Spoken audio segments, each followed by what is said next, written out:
So let's move on to the questions from our viewers. We have a question from a viewer in War Road who wants to direct this at Representative Fabian, but we'll visit with both of you about this.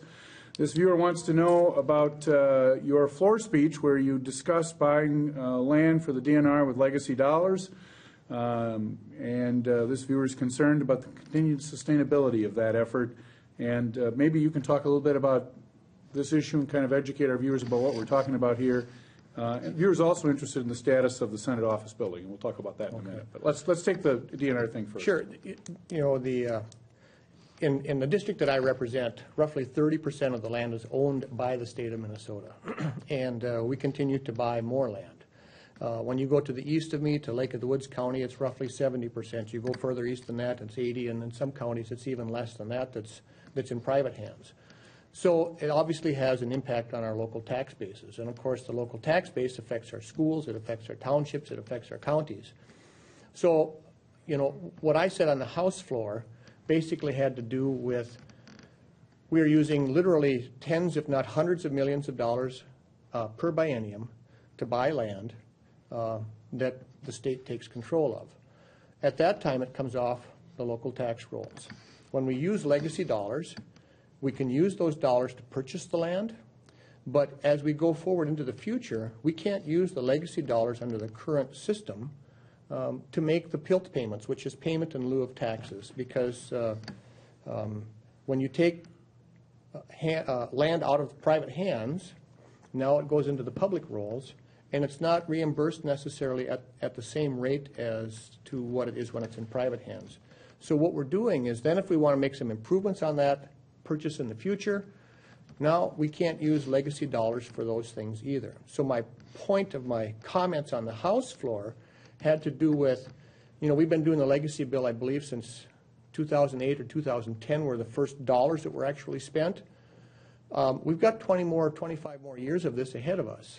And I believe that we are putting a hole in our general fund budget that at some point you have to ask the question, seriously and rhetorically, is that sustainable? How much pressure can we put on the state's general fund budget to make PILT payments when we've got millions of acres of land that belong to the state? The legislative auditor issued a report in 2010 that basically said we have more land than we can manage right now. So we have to have a serious conversation about, you know, how do we proceed forward under the current system that we have, and it's a big concern of mine. And quite frankly, in the district that I represent, our county commissions all have no net gain policies in place, and we don't want any more land to be purchased and turned over to the state.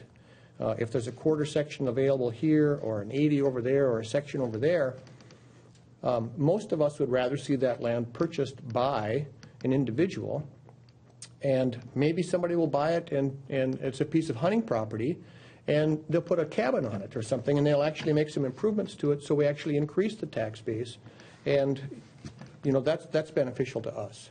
So the DNR is on record as having said that they are in the business to sell land. We do have some programs going up there, the Strategic Land Asset Management Program it's called. They have sold a few small parcels up there in the past couple of years, but we're working diligently with DNR and our local county commissioners to see if we can't accelerate some of that. Hey, listen, I'm not opposed to, I'm a hunter, a fisherman, I love ATVing and all that stuff. I'm not opposed to the state necessarily owning more land in southwestern Minnesota, where there's limited access available, but I would like to see some constraints put on what we're doing in the northern part of the state. Representative, your thoughts on this? You know, in our area too, we have a lot of land that has been purchased by the DNR. Wetlands turned into wildlife management areas, but the same as Dan, this land has been taken off the county's tax rolls. And one problem we have, and Dan does too, is that our property taxes for our ag land is going up. And one reason why it goes up is we are losing income from land that's being kept in the by the DNR. We don't generate revenue off that. It would be nice if we could. You talked about PILT. If I'm not mistaken, I think that's a one-time payment, and I could be wrong about that. Yeah. It's just not enough, and it would be nice to have some type of compensation to help our counties out. Are there any bills in this legislative session to deal with this issue, or is this something that you're really laying the groundwork to deal with in subsequent years?